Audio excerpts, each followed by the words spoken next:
Hello everyone, welcome back to Disco Elysium.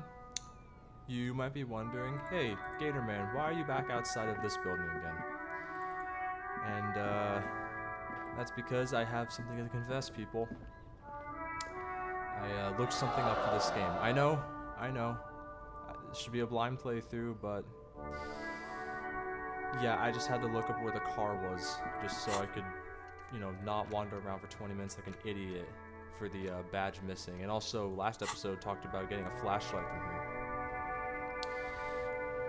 I basically want this playthrough to be, as blind, spoiler-free as possible. So if there's a bunch of moments throughout where I kind of wander around looking like a dumbass, now you know why. So, yeah, let's check out the car. Before you stands a motor carriage. The bodywork is covered in blue and white livery, bearing the number 57. Vapor emanates from the large engine on the back of the vehicle. It hasn't had time to cool off yet. This must be the infernal machine that tore you from oblivion. Let's open the door. In the cabin, you are welcomed by a set of steering levers, a radio microphone on a hook, a pull-out toolbox under the seat, and the soft glow of the fuel preheater gauge. Okay, let's start with the radio, because I think that was one of the tasks. The frequency tableau lights up, and the green button labeled Prime Line glows like a feline eye. And then you hear something. The soft purr of electrical kittens, radio waves cast far and wide over the metropolis. A woman's voice greets you through the static. This is Precinct 57. Hello, Lieutenant. How may I assist you? Hello, Alice. Please assist our colleague from the 41st Precinct here. I'm putting him on. Let's just be very, very cordial. Let's be very cordial. This is Officer Alice Demetri, Precinct 57. How may I assist you? Let's try this one. Just a second, officer. 10-2, 10-5. This is 41st. Come in. Over. A scrawny old man sits in a dusty cubicle, smoking, with a large white rectangle sewn on his vest. In front of him is a box-shaped apparatus with an array of wires and antennas. The radio switchboard. Hi, this is me here. I work at your station. 10-4, what's your status? Over. My status? 10-18, 10-20, over. Can you repeat that? 10-18, 10-20, over. Please just talk human to me. These numbers mean nothing to me. State your message, sir. Over. Oh yeah, we need to report my missing badge. 10-9, repeat message. Over. My badge, I can't find it anywhere. Basically, it's gone. 10-4, message received. This is a very serious situation. I need to 10-22 the captain. Over. 1022, the captain. This sounds bad. Bad and scary. Like being called to the headmaster's office in school. Uh-oh. Is it him? What does he want? Says he lost his badge and needs to report it. He what? He lost his badge? Hey, who is this? This is Communication Officer Jules Pidieux, sir. Over. No, the other one. You mean your partner? Over. What is he saying? He's asking who you are. I'm his goddamn partner. It's your partner, Satellite Officer Wittmar, sir. Over. That Kim was my partner. Did he lose his memory along with his fucking badge? Yes, I did. Who lost his badge? Dick Who the fucking hell's Mullen. this guy? Who do you think? It's Officer Dick Mullen from the bestseller Dick Mullen and the Lost Identity. He says, fighting off laughter. I want to punch this guy in the face. Dick Mullen is not your name. It's the name of a fictional detective who would not lose his badge. Defend yourself. Immediately. They're laughing at you. Haha, officer's lost his badge.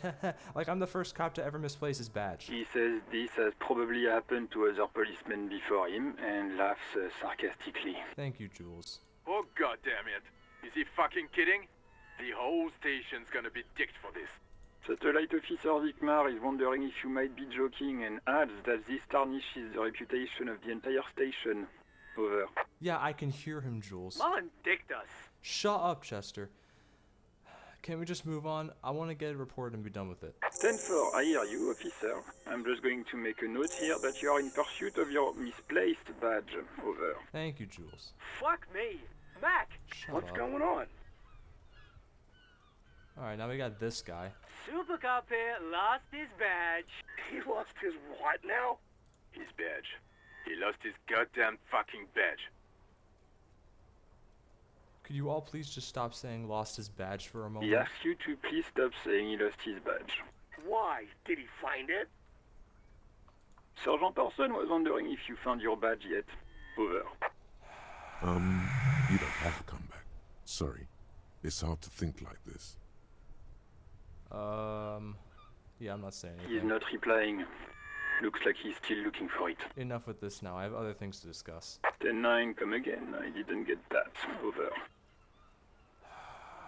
New heights even for Shut Ask up. him. You shut up Sergeant too. Orson wants to know if you lost your gun too. Over. Oh, fuck. Yeah, exactly. Can I convince them? Let's try to convince them I didn't lose it. Even before you can get the words out, everything gets scrambled in your brain. No, of course I didn't lose my gun. Fuck it. I didn't lose my gun. He says he didn't lose his gun. Or his phone, whatever that means. Ask him to describe it. Nope. Satellite Officer McLean requests a description of your weapon. Over. It's a pistol, and I'm gonna start blasting you in the face with it, Chester. The fuck do you need a gun for? Look at the pythons on your arms. You are a gun. The biggest one in the world. Oh, request a description, huh? We'll give him one. Describe the plasma gun. What's a plasma gun? Let's just see what Kim's packing. It's a single-shot kill A9. An armistice, to be precise. Alright, let's just copy his homework. Says it's a kill 9mm armistice. Armistice? What, is he a fucking... Clearly he doesn't have his Villiers anymore. Dear God, he lost his gun. This isn't really a laughing matter. Thank you. Mac can face it. Nope. I'm not going to. Ask him. Sergeant Orson here is wondering if you are still in possession of your genitalia. Over. I mean, last I checked, yeah. Now is a good time to say fuck and ass and so on. That'll make this all right. Yeah, we're going with number 2. That's a negative. Not going to say that. Oh, Over. come on, dude. What's he saying? Share with the class. He said he sodomized your mother. Hell yeah, I did. The prick ate Mama's vanilla waffles at the captain's birthday party. Some nerve he's got. What freaking, like, code talk is that? Sure her vanilla waffles were the only thing he ate? Shut up, Chester. This isn't funny. Yeah, shut up, This Chester. is my mom we're talking about. And shut up, Mac. I Tell don't him to care. apologize right now. I'm not apologizing for shit, Mac. Sergeant Orson requests that you apologize for the claims that you made about his mother. Over.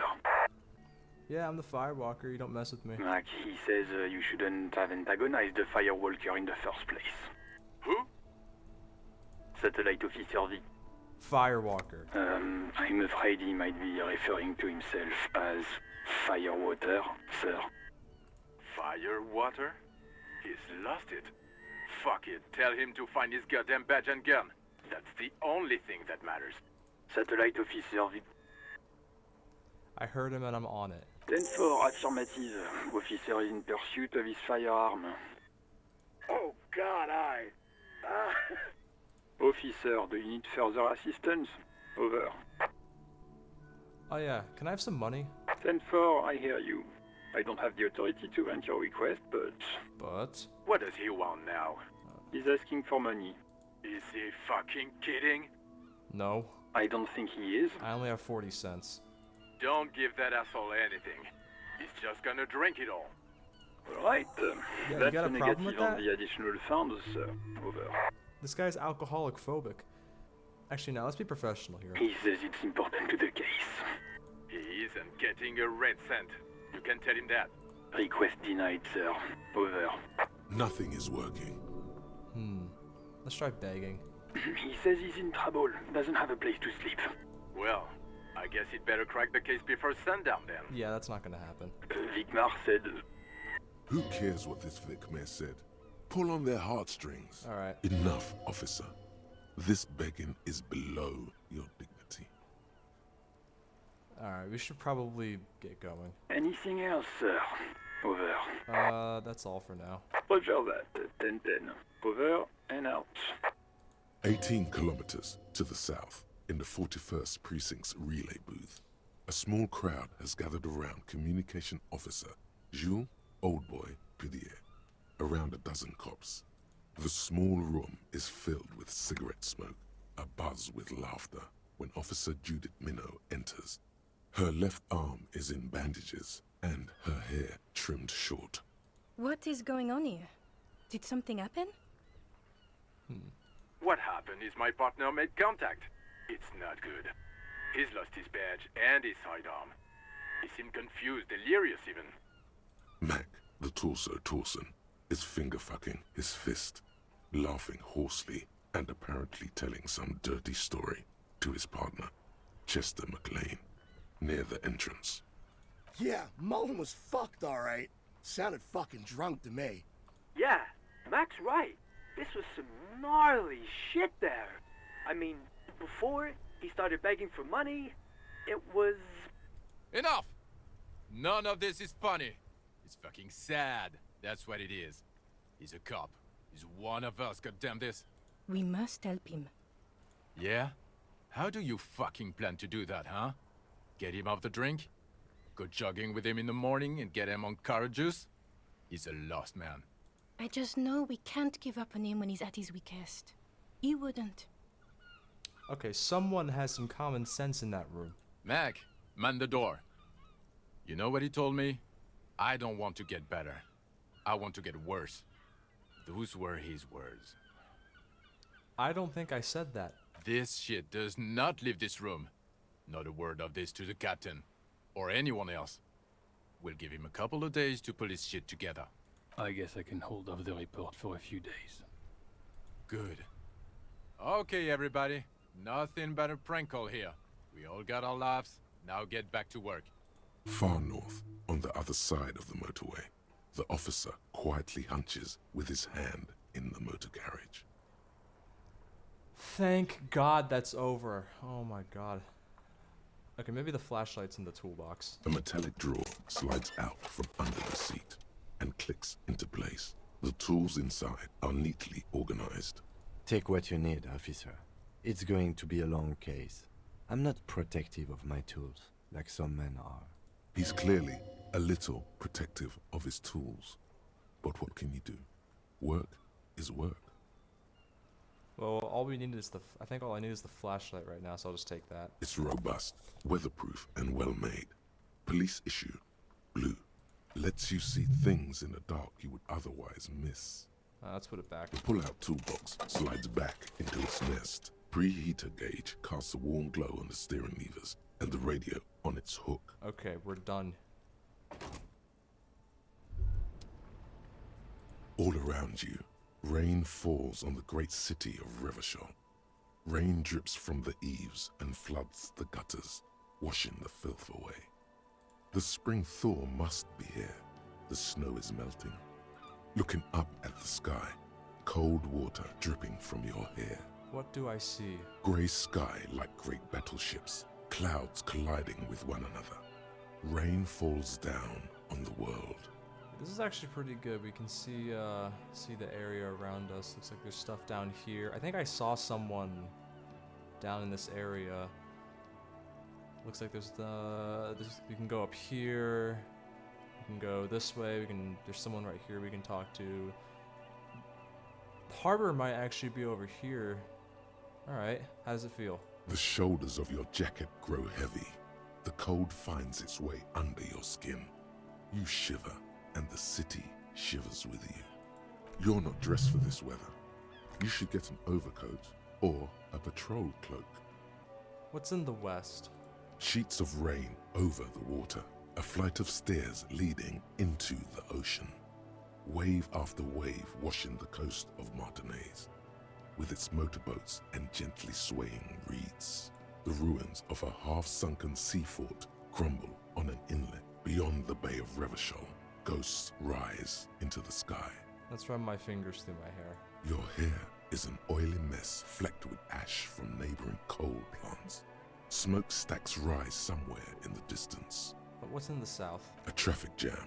Rain thrumming on the roofs of motor vehicles. Inside, drivers watch water streaming down their windshields. The statue of a king shudders. He too is cold. The canal bridge has been raised. What's on the other side? The road ascends. A raised motorway loops above the ghetto. Beneath its concrete columns, a sea of rooftops, woodwork, and tar stretches northward. 4-story buildings as far as the rain can fall. The snows melt in Jamrock. What's Jamrock? Revachol is the capital of the world. Jamrock is the capital of Revachol. Droplets form on your eyelashes. It's home. Is this a friggin' DNX? I hope I said his name. I hope I said the correct name. DNX. Where the hood at? I've a brother in the cut. Where the hood at? Nice. Let's look further. In the rain-swept distance, above the rooftops of Jamrock, a repurposed silk mill stands perched above the motorway exit. Precinct 41 hunches in the rain. Your vision blurs. You wipe your face with your hand.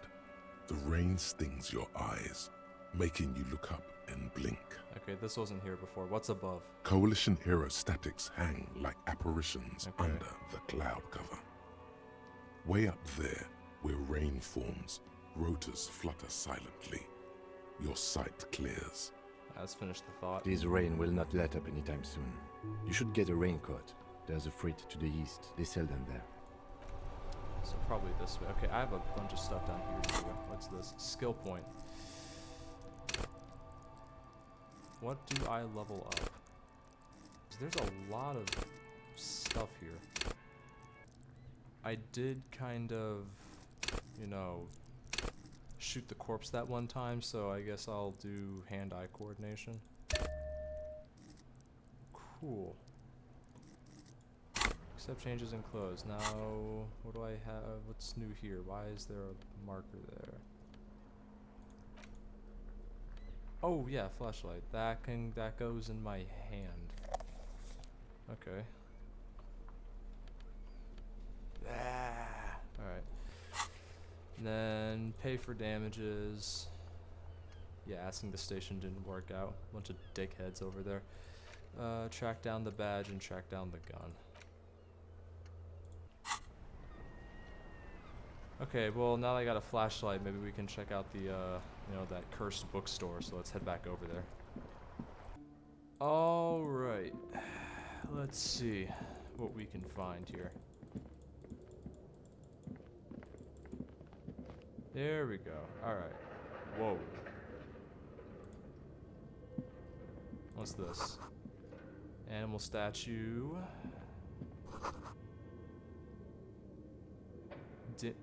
Demijohn.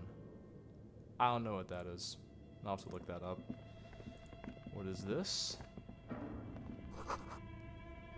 Spider webs and airship rotors. There's mannequins. Please don't come to life. Naked mannequin torso. Blue velvet, soft to the touch.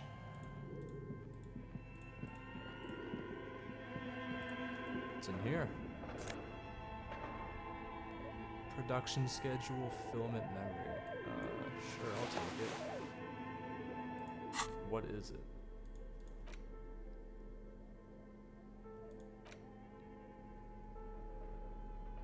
Production schedule note. Okay, maybe it'll be important later.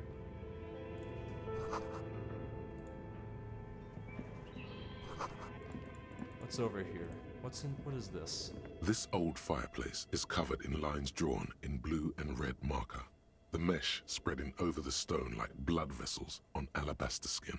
It looks ghostly and strangely ancient. A diagram for summoning some time-forgotten being. The symbols seem very esoteric. Radio frequencies, it seems.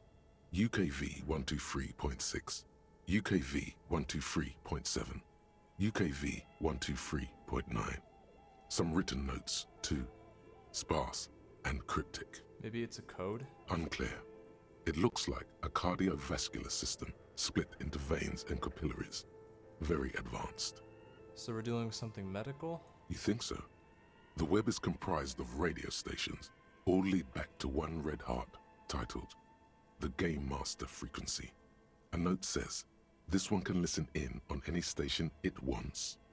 Looks like a surveillance program. Who's the game master? Someone very important. Maybe it's the lady in the chimney that the bookstore owner was talking about. The leader of a massive on-air game built by these people. If it's a game, then who's playing? Whoever decides to call in to a call-in station, it looks like. All of this is gone, left unrealized. There's no way a little basement studio working here could pull anything like this off. My God. It's as if the less money they had, the more ambitious their project became. Why do you say that? The schedule. I know doom when I see it. The company was running out of funding. What else? Nothing. It's just lines on marble. An echo from times long gone. No one has used the fireplace in ages. Okay, we could be chasing like a dead end or something. What's this? This appears to be some kind of machine with a cube-shaped heart and a wired framework. The keyboard has a rectangular on-off button. A piece of paper still hangs from the printer. A radio computer. Just sitting here without anyone inside. You think I should turn it on? We have one of these down at the station, but I never really learned how to use it. Let's just turn it on anyway. The machine lights up like some prehistoric animal stirring from its slumber, revealing fluorescent play and print keys on the keyboard. The hatch on the machine's central compartment is wide open. Let's look inside. It's empty like a beehive without its brood. Some cables have been left dangling, disconnected. The filament you have would fit perfectly inside the compartment. Oh, the production schedule I found earlier. Yeah, let's insert it. Like a smooth draw, the filament slides into place. On the keyboard, the play key starts blinking. Alright, let's press play. A bar of fabric right above the keyboard starts producing a soft hum. The sound of static seeps through the machine's planar magnetic driver. Have you stirred the ghost of the doomed commercial area from its rest? Could this be its dismembered heart beginning to flutter? Oh no. It was already glowing and now it's also making a sound. It's probably some alien CO-like technology. I doubt that. The static gets louder, slowly filling up the abandoned hall, until a voice speaks out, crackling and old, cutting into the air. Good afternoon. Fortress accident en rue de Saint-Ghislaine.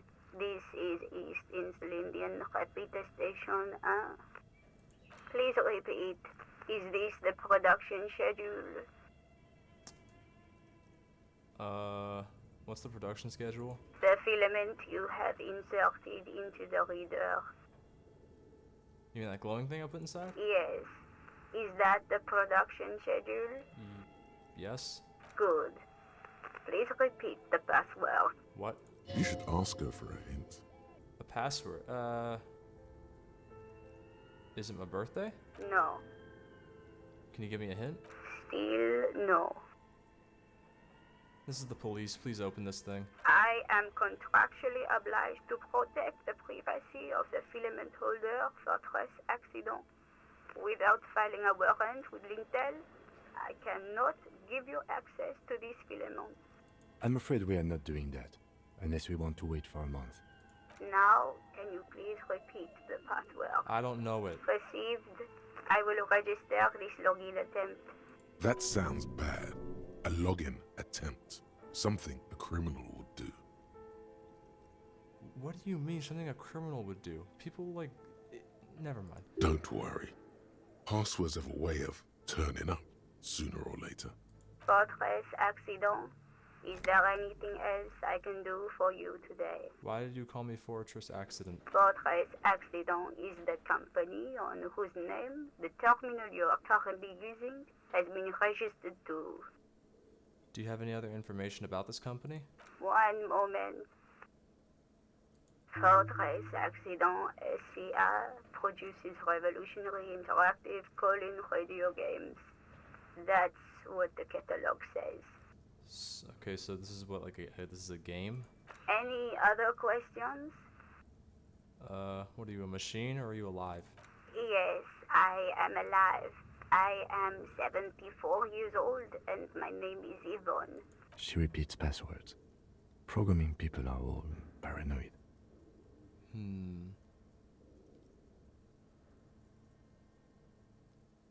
I'm not gonna snitch on like the one cop who's actually being decent to me, so let's just go with this one. I work as a repeater at the East Insulindian repeater station. It's my job to know where you are, Fortress Accident. As for me, well, I am sitting in my cubicle, surrounded by a wall of radios. On an island on the river Esperance, a small woman, all skin and bones, sits in a room filled with audio equipment. Thousands of tiny lights are reflected back from her prescription lenses, like stars in the dark. Doesn't it get lonely, sitting there all by herself? Doesn't it get lonely doing this job? Lonely? Why would it get lonely? I get to talk to people all day. That's why she does this. Now, please tell me if there's anything else I can do, Fortress Accident. Let me see this password thing again. Good. Okay. Received. Don't worry. Fortress, thank That's all you, for now. and goodbye. Tiles on the cube are still smoldering, casting the framework in a soft glow. Fluorescent play and print keys shine on the keyboard. What happens if I press print? Nothing happens. Alright. Let's see, I think we can go... Yeah, okay, we can go this way, up some stairs, or we can go, I think, through a door. Oh, hold on. Gotta see what's in this drawer first. Money! Yes! Okay. I'm not entirely broke anymore. So, can I go through here? Yes. What the hell is this? Let's find out next video, because I'm gonna stop for now. Yeah, got nothing much to say, nothing much to add. I will see you all in the next video. Have a good one.